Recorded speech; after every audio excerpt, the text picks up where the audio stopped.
Hi,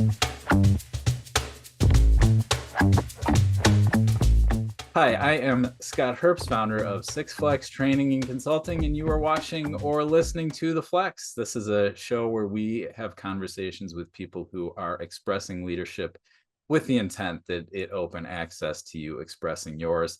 Today, I am really excited to have with us Elise Brown. Elise is the founder of Focus Consulting, and they provide behavioral and instructional consulting, support, training in schools throughout the state of Illinois. And as always, I really love to keep the introductions short, let you hear my guest story from my guest. So Elise, welcome. Awesome. Thank you, Dr. Herbst. I always call Oh you my Dr. God, please. I Oh know my because God. we go back that far. Like you were my professor, you shaped who I am. So I'm so excited to be on here with you, and I am just thrilled to like have this conversation. I love our conversations that we always get to have, or we get to have. We've kind of gotten back to that lately, and I always really love just speaking with you. Awesome. Well, and now you get to speak with me and all our thousands, our cast of thousands. That's Uh, awesome. I yeah, This is my first time being like on a podcast, so this is like so exciting for me. And cool. yeah, yeah. Well, welcome. So let's get started. Okay. Where I always like to start is with, going back as far as you want to connect the dots in Okay. your life to really what led you to taking the courageous, bold leap of I'm gonna found my own company and, helm this ship, if Yeah. you will. Awesome. Um, yeah, where to start with that? I could go all the way back to like coming out of my undergrad if I wanted to, and just working in the inner city schools of Kansas City, where I think I really found the love for working with students. And I was working with more students who had significant behavior problems. But I had my bachelor's in psychology. So I was just this young 20-year-old, like trying to figure out life. And that kind of led me down. I knew I always wanted to be in psychology, and that led me to behavior analysis, and just the research I did, which then brought me across to your path. So coming out of kind of my master's program, I knew that I always wanted to be in schools. I did get other kind of took the career path other ways in adult residential and working in a clinic. I think all of that has also helped shaped me in understanding and being a really great leader and deciding to start a company as well. Um, but then once I kind of got back into the school systems, I was working around the Chicagoland area, and some schools, in a high school in particular. And then we moved out to California, and out there I got into the Bay Area, and we moved, you know, into San Ramon, and I found a school district I absolutely loved, just outside Oakland. And there I assumed more of like a lower admin management role. And throughout my years there, just got A experience lower admin management role as opposed to what? like so I worked across the district, so I wasn't like a principal or assistant principal, but I had a team. I had a behavior team that I eventually grew. Okay, got it. So it wasn't just you consulting in the classroom anymore. It was No. you Yeah, so leading a yeah, team. Got great it. question. So I was across multiple schools out there, and for a while Yeah. I was the only BCBA in that district, and I was like, I'm drowning, also unethical that I have this huge caseload. Yeah. And so I put together a proposal to take to the Board of Education that was like, hey, this is needed. We're paying X amount of money to outplace students for therapeutic placements. We're paying X amount of money to outside, staffing agencies to have more behavior support come in. I think I Hmm. can do this in the district. And they trusted me, and on I went. And we got another BCBA, and then we took some paraprofessionals that were in our district and put them through the RBT training and supervised RBTs. And I was like, I need more. And so I actually brought on interns then, that worked under the BCBAs that then helped also manage the RBTs alongside us to get that managerial experience themselves. Because I also know that like coming out of programs, that's one thing we lack is like being able to manage people, and to have that Hmm. experience in your internships is huge. What do So you see as the gap in managing people? yes, and like that's once you get to be a BCBA and you even if you're in the clinical role or whatever it is, that's a big piece of your job is not only working with kids or young adults or adults, but you're managing staff and you're learning to shape their behavior, and find their values and shape their behavior to be the best clinicians that they can be. And that's a really big role to fill. And so any experience, I feel like that in the supervision I give even today, I can find areas to do that. That's huge to me. Um, but anyway, back to my story. um, Out in California, loved being out there for a handful of years. Just we moved back to Chicago. We knew we were going to be moving back to Chicago for my husband's job yet again. Um, and I said to my husband, and starting to make that plan, I said, I think I can do this on my own. I think that I can start a company as a consultant and do this on my own.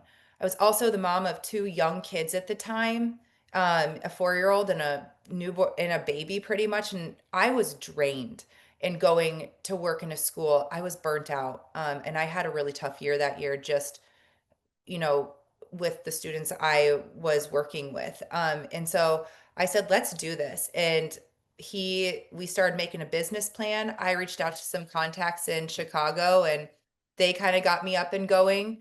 Um, and we moved back. We were getting ready to move back and COVID hit. And I was like, all right, it's either sink or swim at this point. So I jumped 2 feet in and I did some online stuff. It gave me time to work on my website.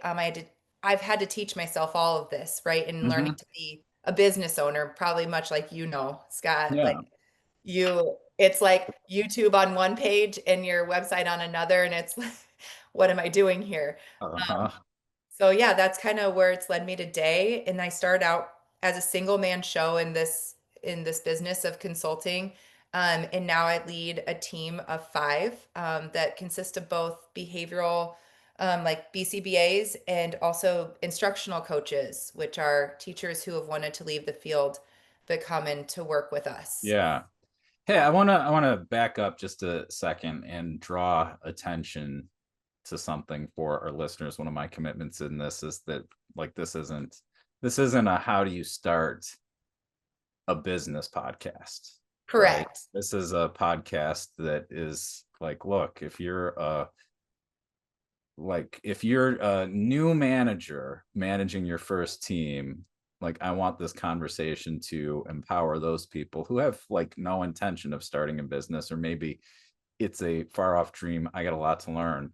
But one thing you said that I think anyone, or you demonstrated that anyone could take on in their company to really provide leadership, is that you were in a school district thinking like a business owner and looking at like, well, what does the business need? What's going to make a difference for the business?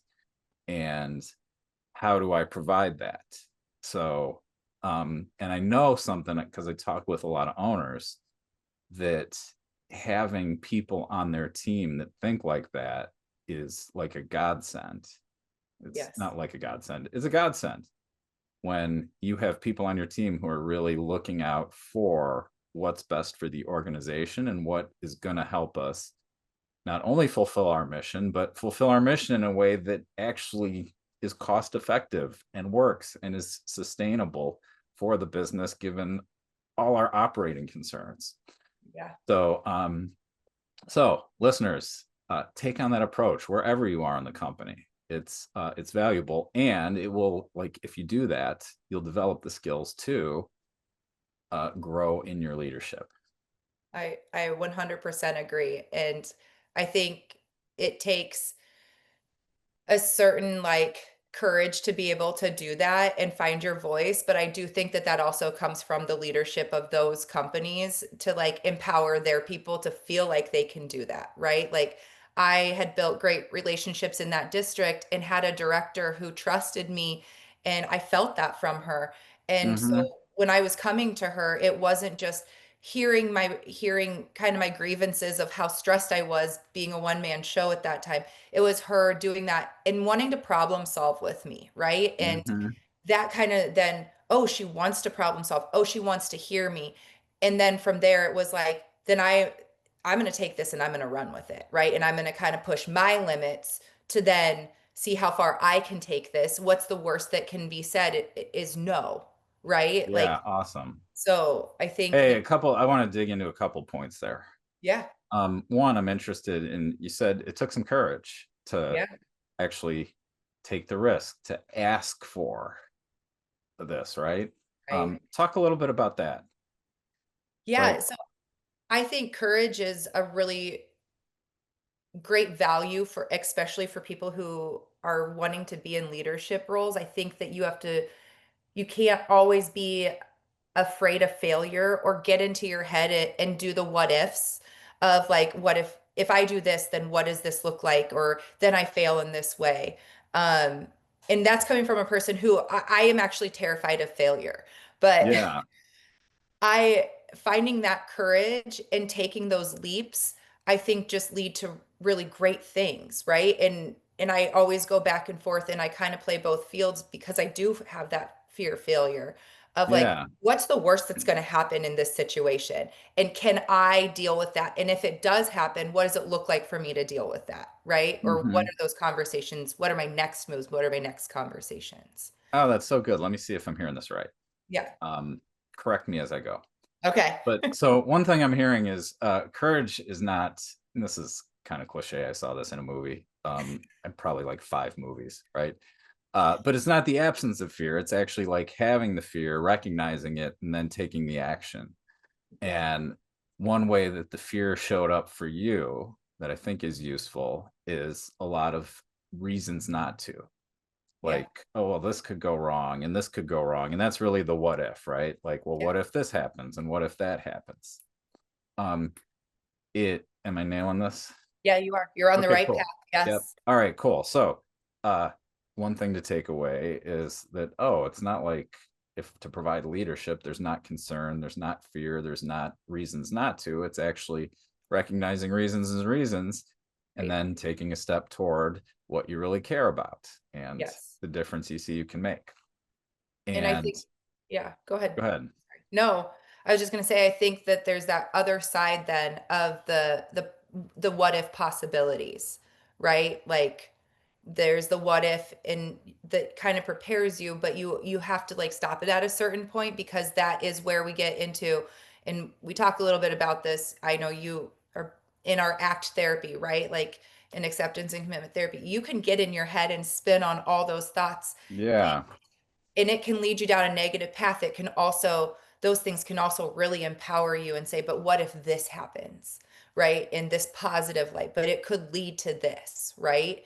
I think is the opposite side of that, that if you can latch on to that, especially as a leadership value, and train your brain to almost be able to do that, to go to the other side, that's what's going to give you the courage to push forward with some of those risks. Yes. Okay, great. So, Sorry, did I interrupt your thought process there? no, no, no.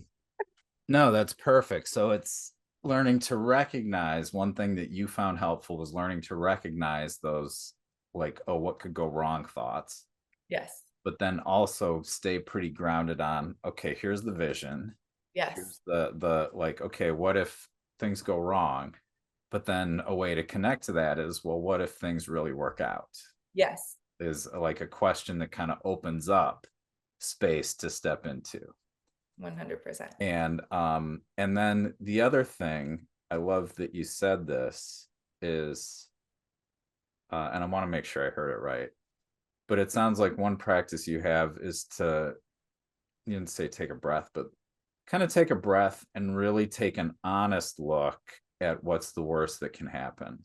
Mhm. Not like what's immediately there, because probably what's immediately there is, oh my God, I'll fail and everyone will hate me, or and then I'll starve to death and they'll take my kids away. And like, not as like a real Now thing, you're but down just the kind rabbit of a hole. like, Yeah. you You're know, somewhere dark like at I this tell point. people, like I'm scared of, like I have this fear of starving to death. right? Um, which is just crazy rational in this country, you know. Right. Like we have like people without homes who are overweight. Yeah. It's not super challenging to find, and like I wake up like, oh my God, what if I run out of food, you know? Mhm. But it's kind of like learning to recognize the immediate fear and then take a more reasoned look at, okay, well, what's the worst that's going to happen? Yeah. Yeah. And I think in like even with your analogy of the food, I think that then it just you go to, okay, what are my next steps? What are my problem solving steps? Because like that may be a very rational fear for people, like, but then like, do I just sit and like dwell on that piece of it? And then it's kind of like, but what are those next problem solving steps? What do I do now? Right? I think is then if you get to that point, or if you're even thinking about that, then how do I problem solve that?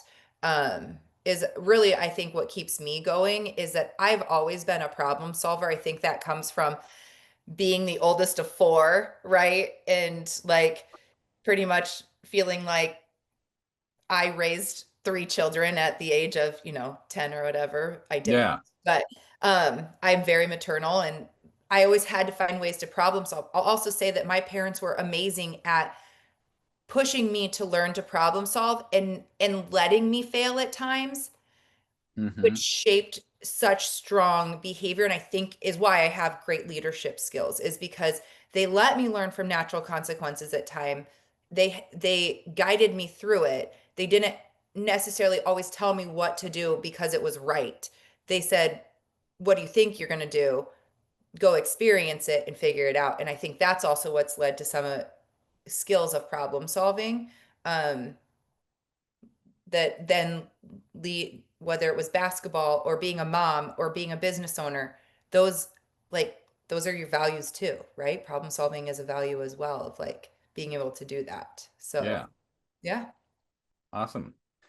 All right. So you're like there, ready there. to, like, all right, I'm starting this business. COVID happens. Yeah. And then what? And then what? Yeah. Um, then I had to get really strategic. And then so that's the fear, right? Like that was like, oh shoot, what do I do? Like, do I still do this? Do I go back and look for a school district and like start that work again? Um, and I will say I am so incredibly lucky because my husband is we've always very much been partners and supported each other, especially in the business aspect. And he was like, no, if it's not what you want to do, then we're not doing it and we'll figure it out. And we'll plan this together. And I think having that encouragement and that strength behind me also helped push me forward. But then I was like, okay, so like, what am I channeling right now? Everybody is at home doing online learning. So then I get on and I do some YouTube videos of for parents on like things they can build and use with their kids, especially our students with disabilities, right? And so whether it was visual, showing them how to make visuals, or reach out to me, I'll make these visuals for you and I'll give them to you. Even with our typically developing kids, my kids had a checklist, right, of like what they needed to get done to add structure to their day. Um, so that it was kind of then where I had to get creative.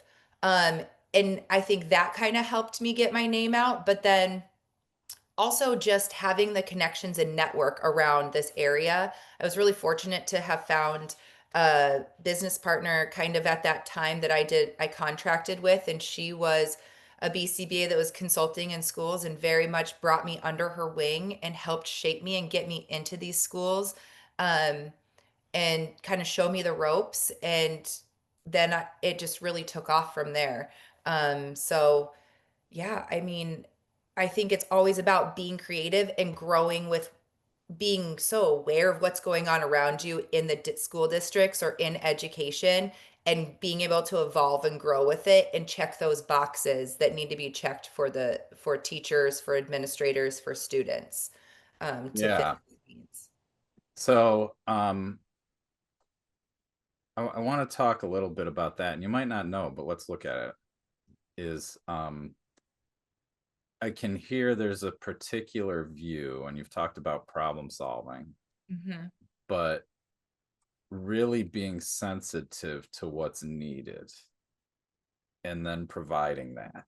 Yes. And I've heard that a lot from the people I've interviewed, that there is like just a sensitivity that business owners have if they're growing to, oh, there's something needed here. And um and then a willingness to adapt and fit into that, along with a willingness to try something new. Yeah. That, because often that's where like business tends to grow, is because things are done this way, someone sees a need and tries something new, and it actually like fits into that need really well, right? Yeah. Yeah. um can you talk a little bit about how things look to you that has you see and be sensitive to what's needed?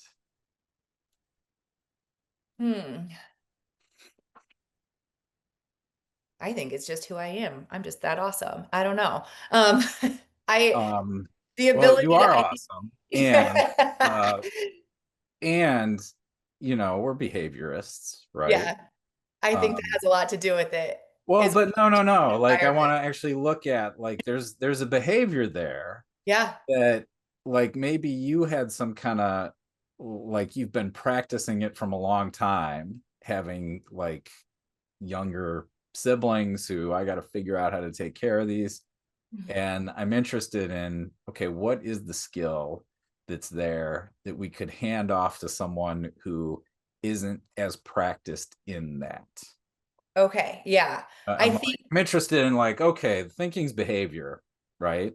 100%. How do we like isolate what the behavior is so someone can be like, oh, okay, I can like practice that, right? Yeah. I think it's just the awareness of like your physical environment, but then r- learning to read people and be able to hear what they're actually saying, even like what's underlying the conversation. So I think it does have to do with how do you walk in to an environment, whether for me it's a school or a training or whatever it is, and kind of read what's being presented in front of you, right? Mm. And what's going on around you, those personalities, being able to read the nonverbals, the paraverbals, which is how they're saying what they say, right? Like I think it has to do with all of that. But then I think it's really like learning to hear people. And even if they're just talking to talk, um, what are you pulling out of those conversations and how do you kind of validate them and let them know that you're hearing them? But then taking those pieces and making it a bigger thing, I would say. Does that make sense? I don't know if that makes sense. So, if I go into a classroom, so the common thing is right now, we have a lot of new teachers coming out into the workforce that may not, and I don't want to overgeneralize this, may not have all the skill sets they need to have because it's not being taught in the programs. Yeah. And so I have to go in and I am very much aware across those different environments, what are those gaps? So then I'm taking that knowledge of what are those common gaps I'm seeing, and I'm finding ways to create professional developments around it to hit larger populations.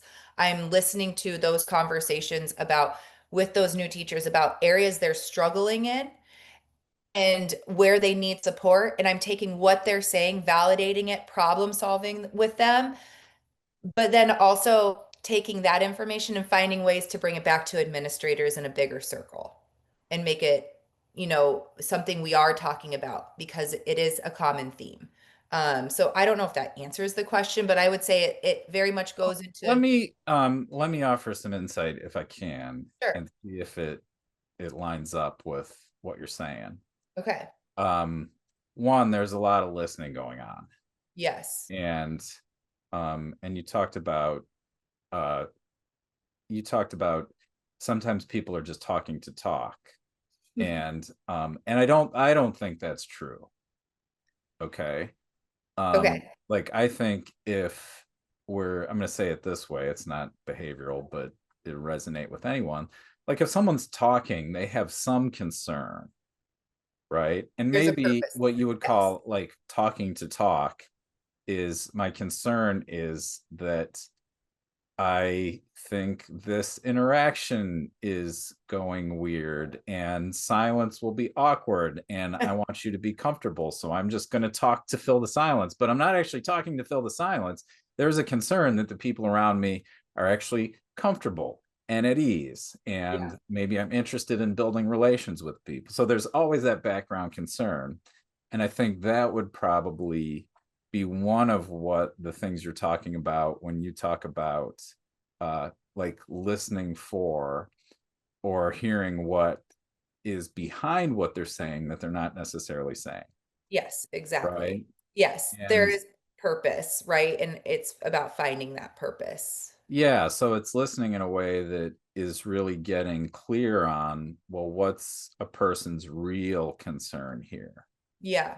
And it sounds like one of the practices you've used to find that is back and forth, like, and this is useful skill for anyone. It's one of the skills, biggest skills I teach in my training and coaching programs, is being really clear on what the person is saying and really clear that I understood what you're saying, so that we can then take the next step. And maybe the next step is, oh, let's solve this problem. Or maybe the next step is, oh, okay, what I was talking about isn't what I'm really concerned with. It actually unearths this other thing that I thought my solution was gonna address, but there's other avenues there. Yes.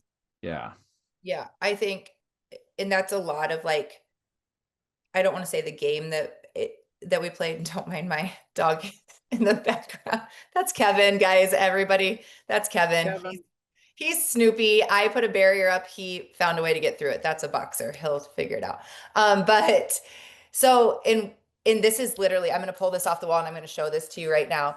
I have like post-its up across my wall because if I find something or sayings that I really like, I put them up, right? Um, Yeah. and I have this posted on my wall and it says, working with teachers, hear them, validate them, and then make a plan, right? So be directive yet supportive. Find action items that they can feel successful in. So that is like something that's a reminder. And I that's kind of how our teams work. And what I like to tell them is like, hey, when we're working with them, you're always active listening, right? Always be finding that purpose that you can pull out from those conversations. Validate them, right? Like make them feel heard, make them feel like this is a friendship. This is someone you can open up to, right? Because you're going to get more out of them. You're going to get that buy-in too. And then how does that what make a plan with them? And the scotch tape is still attached there. But I think those are huge, right? And in any kind of business you're leading or whatever you're doing, I think that is just so key to being successful with people. Um, Yes. so Awesome. yeah. I love that you framed it in terms of creating buy-in, Hmm. because again, that's something that applies anywhere. If you are managing your first team, you got to create buy-in for who you are and your Yeah. leadership with this team. And a really powerful way to do that is to actually listen to people. Yes. If your team is working across departments in your organization, and like you're going to have to create, and you're trying to make organizational change, you're going to have to create buy-in with some people who are probably likely somewhat entrenched in the way things are, Yeah. right? Yeah. um, Exactly. Hmm. awesome. We're getting close to the time that we set. Okay. So I know we could keep talking and talking and talking. Um, but moving towards wrapping things up Yeah. and keeping this in a reasonable length. What haven't you gotten to talk about that you like, some things you've learned that we haven't talked about yet? Um, you know, I think that when it comes to like being in a leadership role and owning a business, what's not talked about a lot are those struggles, are the day-to-day like chaos of your brain and just getting things done and communicated out to your team and being able to keep sanity through all of that and almost in a way like have firm ground to stand on because you want to be that leader to your team and like show that you're strong and that you have everything under control. But I do think that like there's times, especially with my team, we're so close that I do show vulnerability with that of Yeah. like, hey, I know that I'm behind on this or I'm struggling with this. Sorry about that. Like, let's give me a little bit of time, I'll figure it out. Or like telling them like this week's been really tough, both personally and work wise for me. So I just need some grace. And I think that vulnerability and modeling that, and also modeling of how to give yourself grace, but then get back at things and problem solve is such a huge piece of running a successful business. Because if you constantly act like you have it together and you're in control, like that's not the reality of things, right? And you in my and do I guess my question is, if you're always trying to be in control, are you starting to lose grasp with other things because you're trying to control too much versus being okay with being vulnerable sometimes, and identifying what needs to be figured out. So Yeah. I'm all for that. What difference do you see being vulnerable makes? um it almost just puts you on this, like on a level that is like you show trust in your colleagues to help Yeah. pick you up in those moments of like showing like I need you at times, right? In that there's that camaraderie and community almost, I feel Mhm. like that and there's that sense of understanding. um Mhm. I That's don't know, cool. like yeah, I guess that's it. I guess I've never thought about that. Like, What does it provide? yeah, what does it provide? Well, I'm really interested. I mean, I have my own theories, but I love hearing yours because I hadn't considered that vulnerability can actually empower other people and empower their leadership. Yeah. I've looked at it as, and I think I'm right about this, but like now seeing like, oh, but I this is, love that's one of my favorite Scott Herbst sayings, everybody, is I think I'm right about this. I just love it. It's always just um, well, I do. Um, but I don't think like it is the right answer. Like I think there's something to it, and I think, and I love what you said. But one of the things I see about empowering personally about vulnerability Mhm. is I tend to I have this tendency where I want to look good, and I know I'm not alone in this, but Yeah. like I want people to think I'm cool and smart and blah blah blah, right? Yeah. Yeah.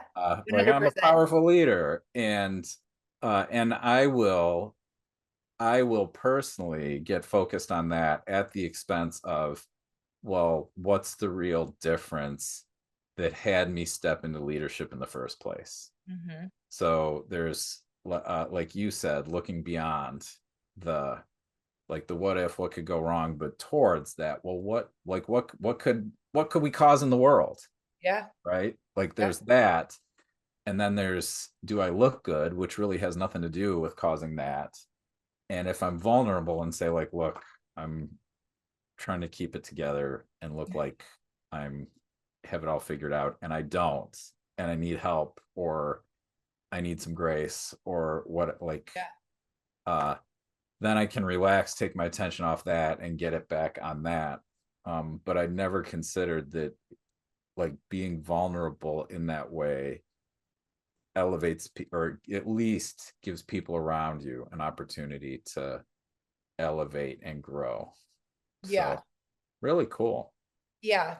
It has been. And I think I think that really depends on your team too, and having those people again that you can trust and you can open up to, because that may not be everybody, right? Like I have two people on my team I feel that I can go to and say those things. And they're like, "Okay, so what are we going to do? Like how can I help?" Or they're like, "I can take this and figure this out." Like, you know what I mean, that are there and you feel that.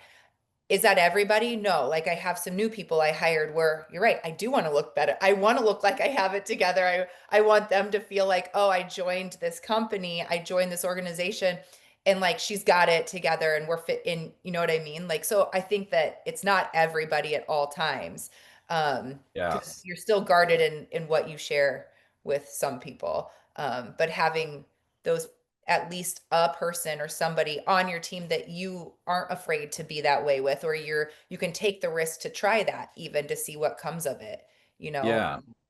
I want to offer something else. If it's not someone on your team, Hmm. have someone you trust outside of your team Yeah. who you can go to and just be real with. Yeah. Really real with. I guess Right. real is just enough, but Like you real, get it. real, real. Yeah. Yeah, but someone to talk with and say, "Hey, here's what I'm dealing with."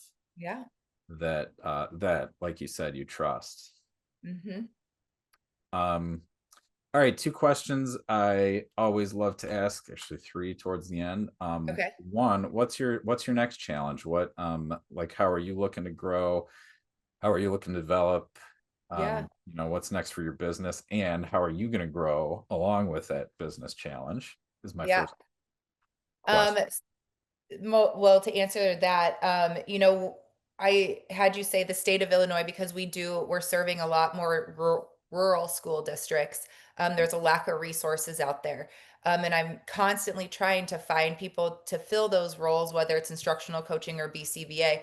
But then the challenges for me is what does that look like to manage people from a distance, right? Yes. And build that trust to say, okay, I'm not down in Danville or Champaign, I am down there quite a bit, like every month. So I have to then create a plan on what that looks like so they feel the same support, so I can have the same kind of overlap and supervision with them. So I am ensuring that my values of our company and as a leader are being shown through the work they're doing.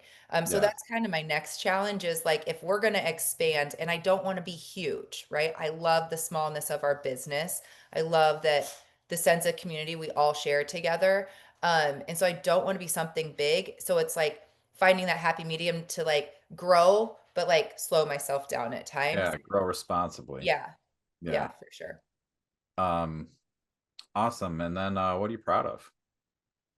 Um, I I think I lose sight of being proud of myself a lot of times until somebody like says it to me. Hmm. I was at a conference a couple weeks ago and I presented a couple times and had a booth there, and a director that I've been with for a while came up and visited, and there's a lot of people coming up to our booth, and she like said to me, she was like, "Aren't you proud of yourself? Like to see that you've done this, like you're doing it, and like that talk you just gave was so like people are talking about you giving that talk, like aren't you proud of yourself?" And I think it takes sometimes that minute to like step back and be like, I am Mhm. actually, even through all the fear and the worry I have on a day-to-day basis, I am proud of myself that I continue to like figure it out, I guess too. So yeah. Awesome. Awesome. You should be proud of yourself. Thank you. Thanks. And then my final question before we kick off is how can people reach you if they'd like? Yeah, oh my gosh, you can email me. I'll leave my email with you, Scott. It's ebrown at fctaba.com. You can also Google us, and just start with email. I'm always happy to jump on a phone call. I know you've connected me to a couple people too, and the cohorts you're leading.